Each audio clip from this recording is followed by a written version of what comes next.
Hello everyone, আমরা আছি এখন নর্থ সিকিমের 0 পয়েন্টে, যেটা ইন্ডিয়া চায়নার বর্ডার।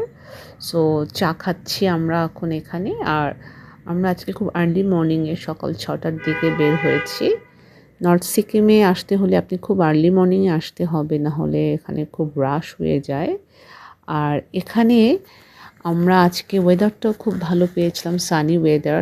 যদিও বেশিক্ষণ থাকবো না, একটু পরেই ব্যাক করব, কারণ আবার স্নোফল স্টার্ট হয়ে গেলে রোড পুরো ব্লক হয়ে যাবে।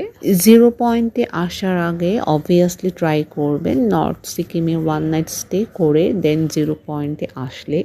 ডিরেক্টলি এখানে চলে আসলে আসলে ওয়েদারের সাথে অ্যাডজাস্ট করা খুব টাফ হয়ে যায়। আর এখানে আসলে একটু স্লোলি হাঁটার চেষ্টা করবেন, মানে বরফ দেখে খুব এক্সাইটেড হয়ে দৌড়াদৌড়ি করলে আপনাদের অক্সিজেন লেভেলের ঝামেলা হয়ে যায়। সো এখানে এমনি অক্সিজেন লেভেল কম, খুব স্লোলি হাঁটা চলার চেষ্টা করবেন। আর